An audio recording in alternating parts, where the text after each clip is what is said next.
हम सबके आदरणीय दाराम जी काड़े की अध्यक्षता में कांग्रेस पार्टी की जाहिर सभा में आए आप तमाम दूर दराज से आए मेरे माताएं, बुजुर्ग, युवा साथी, आप तमाम लोगों को सेवा जवाहर और जय संविधान कहना था। हमारे मंच में विराजमान धारनी तालुका के अध्यक्ष महेंद्र जी गहलवार, राहुल जी योले, साधव जी बेलकर और तमाम पदाधिकारी आज आप सब लोगों को मालूम है कि लोकसभा का चुनाव है। लोकसभा का चुनाव देश में हर 5 साल में आते हर चुनाव, और ये चुनाव हम लोगों की भविष्य तय करता है, हमारा उन्नति और विकास तय करता है।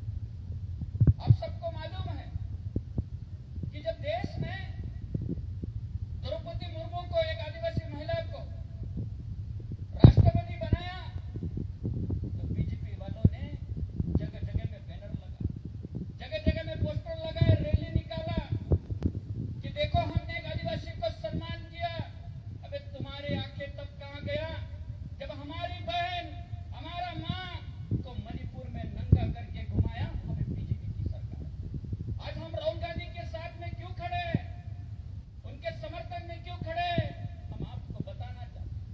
राहुल गांधी एक ऐसा नेता है कांग्रेस पार्टी का कि जब मणिपुर चल रहा था, मणिपुर के लोग कार्ड है कांग्रेस पार्टी का, हवा मार दे। ये हवा मारने की चीज नहीं है मेरे बहनों, मेरे माताओं, ये आपका भविष्य है, उसको पढ़िए। हमारे महेंद्र जी ने कहा कि अगर कांग्रेस की सरकार आएंगे तो हमारे माताओं को, बहनों को 1 लाख रुपए उनके खाता में जमा करेगा, 8,500 रुपए महीना मिलेगा। पर हमारे बुजुर्ग कहते हैं हम गांव जाते हैं, गलियों में जाते हैं प्रचार के लिए, हमको तो ऊपर देखना पड़ेगा। अरे समस्या आपके गांव में है, समस्या आपकी गली में है, समस्या आपके घर में है, तो ऊपर देख के क्या करोगे। हम आपको बताना चाहते हैं तकलीफ उसको है जिसका परिवार है, जिसके घर में माँ है, जिसके घर में बहन है, जिसके घर में बुजुर्ग पिता रहते हैं, जिसके नन्हे मुन्ने हैं। अरे मोदी जी का खुद का परिवार नहीं तो ये दुख दर्द आपका क्या जानेगा। जिसने अपनी पत्नी को छोड़ दिया, जिसका कोई परिवार नहीं है। हमारे काड़े जी कह रहे थे कि उनका परिवार है, उनका कोई परिवार नहीं है। अगर उनको परिवार होता था तो गैस 1200 रुपए में बिक रहा उनको पता चलता था। अगर उनका परिवार होता था तो पेट्रोल का दाम 100 रुपए हो गया था। अगर उनका परिवार होता था तो किसानों को भाव नहीं है, उनका कोई परिवार नहीं है। तो करके आपको जिनका परिवार है उनके बारे में सोचना। वो कह रहे कि हम फ्री में अनाज दे रहे आदिवासी लोगों को, और उनके लोग प्रचार भी कर रहे हैं कि फ्री में अनाज दे रहे। हमारा सवाल है इस मंच के माध्यम से कि अगर आपको फ्री में अनाज दे रहे तो थम क्यों ले रहे भाई, थम क्यों दे रहे। थम उन लोगों का लिया जाता है जो गुलाम है, जो मजदूर है, गरीब है, लाचार है। फ्री में देने वाले चीजों का थम नहीं लिया जाता है मेरे भाइयों, याद रखना। आपके साथ में सौदा किया जा रहा है, आपको खरीदा जा रहा है।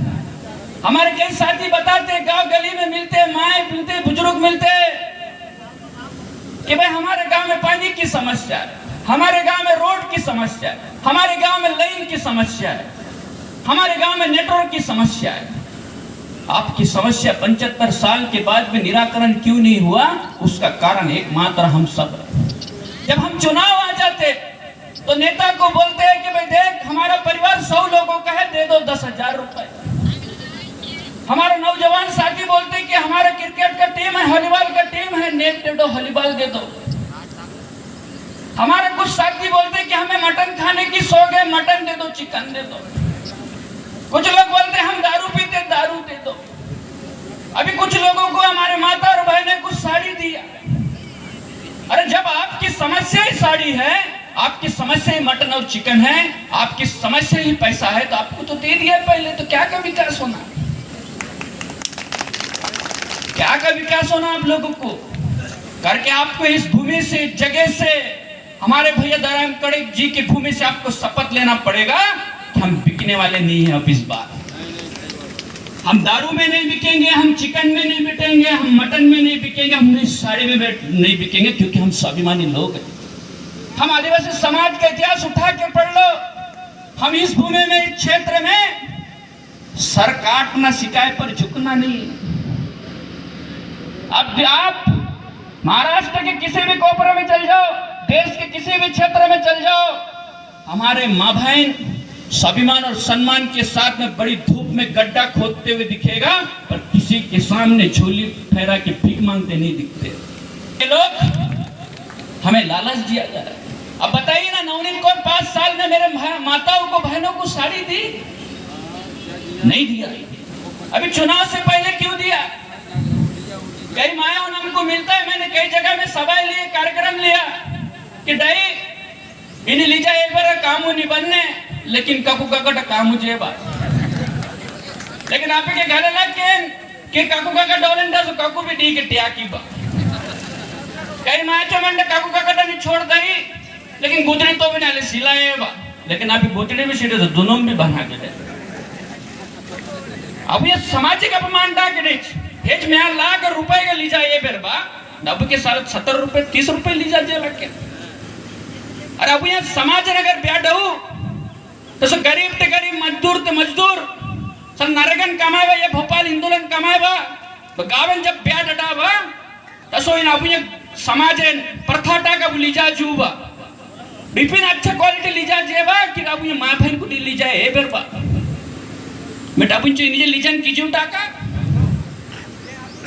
इन्हीं लीजन कीजिए टाका की जो आप सब देख रहे कि हमारे भूमि में आते तो किसी हीरोइन को लेके आते, हमारे भूमि में आते तो शाहनाज अख्तर को लेके आते। तो क्या हीरो हीरोइन हमारे समस्या का समाधान है? क्या हमारी समस्या का समाधान नहीं है? तो इस बार हमको हराना है, और हराना इसीलिए जरूरी है। आप देखिए ना, आप सब जानते हैं कि जब उनको चुनाव लड़ना था लोकसभा का, तो खुद का पति का पार्टी छोड़ के बीजेपी का दामन पकड़ लिया।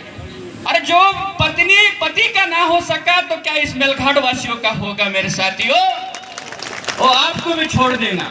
और ये हुआ भी। इससे पहले वो सांसद राष्ट्रवादी और कांग्रेस के दम पे बना था, अभी बीजेपी के दम पे बनना चाहते। और मोदी जी अगर उसको बोल दे कि तू अगर खासदार में हार गया, तेरे को राज्यसभा में लेना है, तो तू रवि राणा को छोड़ दे, तो रवि राणा को भी छोड़ देगा वो। लेकिन इस मंच के माध्यम से बताना चाहते हैं हम, इनको लगता होगा कि मेरा माताओं को, मेरे बुजुर्गों को साड़ी दिया माताओं को तो वोट मिल जाएगा, लेकिन मेरे समाज में, मेरे क्षेत्र में प्रथा है कि मेरा माँ और मेरा बहन वोट देने जाएगा तो गांव घर के बड़े बुजुर्ग से पूछ के ही जाएगा कि बटन किधर दबाना। भले ही इन्होंने पार्टी पति को बिना पूछे छोड़ दिया होगा, लेकिन मेरे समाज और मेरे क्षेत्र के लोग ऐसा नहीं है। पूछते कि नहीं पूछते? तो हम तो बताएंगे मेरे माँ को और बहन को कि बटन तो सिर्फ और सिर्फ पंजाब को दबा, बलवंत भाव को ही चुन के लाना। हम आपको बताना, आज गैस का कीमत कहाँ गया? 1200 रुपए 1100 रुपए में मिलता है। हमारे कांग्रेस सरकार ने कहा हमको सत्ता में लाइए, आपको गैस 450 रुपए में देंगे। कितने में? 450 में। तो आपको 450 रुपए में गैस देने वाले को लाना है या 1100-1200 रुपए में गैस देने वाले को लाना है? ये आपको 26 तारीख को तय करना पड़ेगा।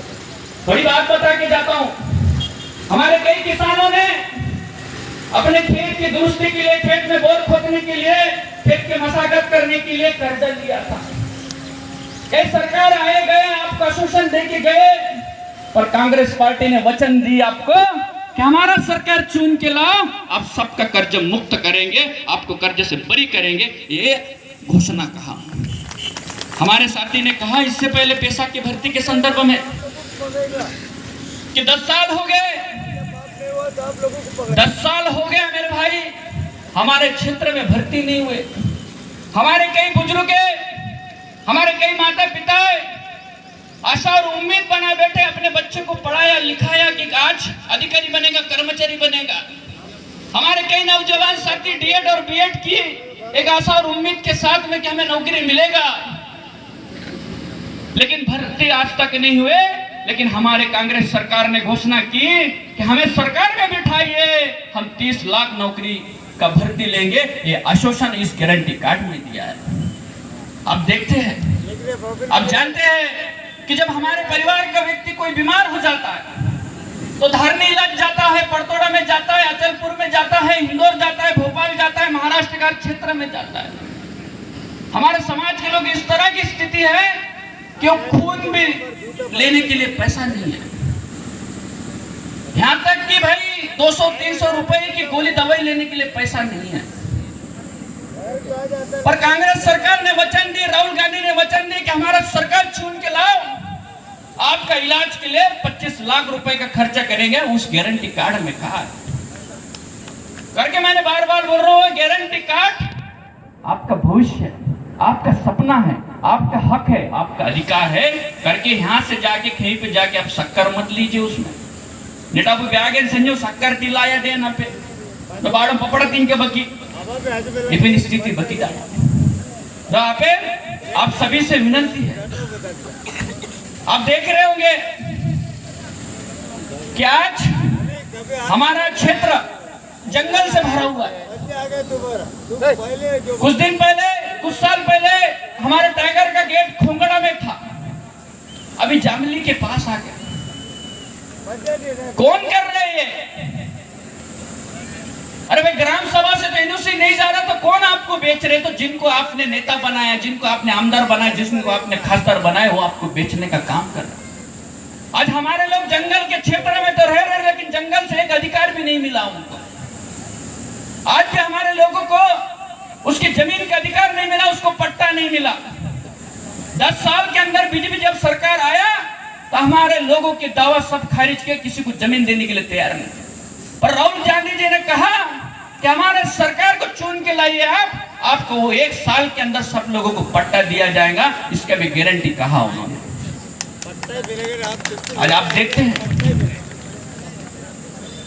आज हम जंगल पे रह रहे, किसी भी प्रकार का गौन खनिज में हमको अधिकार नहीं, किसी भी चीज में हमको अधिकार नहीं, कोई भी चीज में अधिकार नहीं। लेकिन कांग्रेस सरकार ने कहा हमको लाइए, हम जंगल पे आपको अधिकार देंगे। आज भी हमारे कई गांव है जहां पे लाइन नहीं गई, ऐसे कई गांव है हमारे आज भी रोड नहीं गया, ऐसे कई गांव है जहां पे नेटवर्क नहीं है, लेकिन वो ऐसे कई गांव जहां का विकास नहीं हुआ। हमने बलवंत बाबू को कहा कि मेलघाट आपके साथ में खड़ा रहेगा, जो 1927 में भारतीय वन अधिनियम बना उसको संशोधन करे कि गांव का विकास के लिए, गांव में लाइन पहुंचने के लिए, गांव में रोड पहुंचने के लिए किसी प्रकार का एनओसी नहीं होना। ये शब्द बलवंत बाबू वानखड़े ने दिया करके हम उसके साथ में खड़े हैं। आपको भी खड़ा रहना पड़ेगा, ये तय करना पड़ेगा। हम बताना चाहते हैं करके आप तमाम लोगों से विनती है। अब हमारे बाद में दाराम जी काड़े बोलेंगे बहुत सारी चीजें, लेकिन आज के दिन और 26 तारीख के दिन अगर आप किसी लालच में, किसी गुमराह में, किसी के भयकाव में गए तो आने वाले दिनों में हमको किसी को कोई नहीं बचा पाएंगे। आज हमारा संस्कृति खतरे में, हमारा परंपरा खतरे में, हमारा रीति रिवाज खतरे में, और सबसे बड़ा हमारा आरक्षण खतरे में, और सबसे बड़ी तो हमारी खुद की पहचान खतरे में। आप देख रहे होंगे कि हर साल हमारे मेलघाट से गांव उठाया जा रहा है और हमारे लोग भी उठ रहे। यही भाभी ने कहा कि मेलघाट को, लोगों को उठाइए, क्योंकि वहां पे जंगल में लोगों के लोग यानी जानवर को बीच में संघर्ष हो रहे, जिनको 10 लाख की जगह 20 लाख दो, लेकिन उठाओ। क्यों उठा रहे हो? आपको इसलिए उठा रहे, इस भूमि से अगर आप उठ के चले जाओगे तो आपकी संस्कृति, आपकी रीति रिवाज, आपकी परंपरा खत्म हो जाओगे। आपकी संस्कृति, रीति रिवाज, परंपरा नहीं रहेगा तो आपकी इस भूमि में कोई आदिवासी नहीं बोलेगा, और आदिवासी कोई नहीं बोलेगा आपको। तो जो हमारे साहित्य ने कहा कि समान नागरिक कायदा लागू हो जाएगा, और समान नागरिक कायदा लागू होगा तो यहाँ पे कोई आदिवासी नहीं, कोई एससी नहीं, कोई ओबीसी नहीं, कोई गौली नहीं, कोई गौलान नहीं, सबको खत्म करने की साजिश है। इनकी नीति सिर्फ आदिवासियों को खत्म करना नहीं है, इनकी नीति गौलियों को भी खत्म करना है, गौलानों को भी खत्म करना है। आज गौली भाई हमारे साथ में रहते, उनकी क्या व्यवसाय है? हमारे बीच में रह के भैंसी चरा के दूध बेचते हैं। अगर यहाँ से उठ के गए, चले गए और दूध बेचना बंद कर दिया तो उसकी भी संस्कृति खत्म हो गई। उसकी भी पहचान खत्म हो गया, तो उसकी भी आरक्षण धोखे में है। करके ये लड़ाई सिर्फ मात्र और मात्र आदिवासियों का नहीं है, इस मेलघाट भूमि में जन्म लिए हर जाति धर्म का है, हर वर्ग का है, और हर जाति धर्म को भूमि में हर जाति धर्म वर्ग के लोगों को बचना है तो एकमात्र पर्याय है कांग्रेस पार्टी को साथ देना पड़ेगा। और हमारा जो चुनाव चिन्ह है पंजा, बटन क्रमांक 2 है, इसको ज्यादा से ज्यादा दबाइए और कांग्रेस की सरकार लाइए। आप हर समस्या से मुक्त होगा, हर तकलीफ से मुक्त होगा, हर शोषण से मुक्त होगा, इसके आश्वासन हम आपको देंगे। मैं राजकुमार पटेल जी के गांव से आता हूं। हमारे साथी ने कहा, जाते जाते उनके बारे में बोल के जाता हूं कि भाई मेरा गांव जैसा, झिलपी गांव जैसा देश में कोई गांव नहीं है। मेलघाट में छोड़ो, देश में कोई गांव नहीं। मुझे बताइए आप लोग कि कोई ऐसा गांव है जहां पे 3 आंदोलनों का जन्म हुआ? बताइए, ऐसा कोई गांव होगा देश का कि जहां पे 3 आमदारों ने जन्म लिया है? लेकिन आइए आप सब लोग एक दिन मेरे गांव में मेहमान बन के, आज भी मेरे गांव में अच्छी रोड नहीं है, आज भी मेरे गांव में विधवाओं को घर नहीं है, आज भी मेरे गांव का विकास नहीं हुआ है। सिर्फ 1 साल पहले इन्होंने ग्राम पंचायत बनाया, वो भी हम बार बार हर मंच पे बोलने लग गया तो करके एक छोटा सा ग्राम पंचायत बनाया। अरे जो नेता अपना गांव का विकास नहीं कर सकता तो क्या ख्याकी इस मेलघाट का विकास करेगा? अभी वो बोल रहे हैं अपने आश्वासन पे कि हम पट्टा देंगे, हम जमीन देंगे, हम लाइन की समस्या दूर करेंगे, हम हर समस्या से मेलघाट को मुक्त करेंगे। तो भाई 5 साल नीम के नीचे सो रहे थे क्या? ये नेता वो नेता है मेरे भाई कि कभी कभी और कमल के फूल में बैठ जाता है तो कभी हाथ में घड़ी पहन लेता है, अभी कब्बसी में चाय पी रहा है और कब्बसी को फोड़ के और कब किसी का दामन पकड़ लेगा इसकी कोई गारंटी नहीं है। करके राजकुमार पटेल के सीटी पे भी ध्यान मत देना, इनका भी सीटी बजाना है अपनी इस बार। अंत में आप सभी लोगों को हाथ जोड़ के विनती करते हैं, आपके चरणों पे माथा टेक के शब्दों से टेकते हैं। क्या आज लग रहा होगा आपको, ये पसीना दिख रहा होगा मेरे माथे पे? ये डर और घबराहट की पसीना नहीं है मेरे साथियों, ये जोश और जुनून का है, बुलंद भाव वानखेड़े को जिताने की पसीना है। तो कई लोगों को लग रहा होगा कि मन्ना दास में बोलते बोलते डर रहा हूँ, डरते नहीं मेरे भाई। मेरे गांव का वो डुप्लीकेट शेर होगा, हम ओरिजिनल शेर है।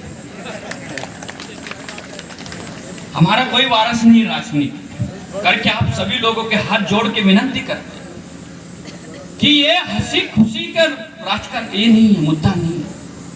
आज से जाओ गांव में समझाओ सबको, अभी हमारे पास समय है, और बीजेपी वाले को भी समझाओ कि भाई ये लड़ाई तुमको भी बचाने की लड़ाई है, क्योंकि जो ऊपर बैठा है उसका कोई परिवार नहीं, आपसे कोई लेना देना नहीं है उसको, तो आपको भी बचाने की लड़ाई करके आपको भी पंजा को साथ देना पड़ेगा, आपको भी बटन क्रमांक 2 को दबाना पड़ेगा। करके आप तमाम क्रांतिकारियों से विनती है कि इस बार सब जो आपको देगा 25 तारीख को जो कुछ भी वो ले लेना, लेकिन पंजा को बटन दबाना। इतना ही बोल के अपने 2 शब्द यहाँ समाप्त करता हूँ। जय हिंद, जय मेलघाट।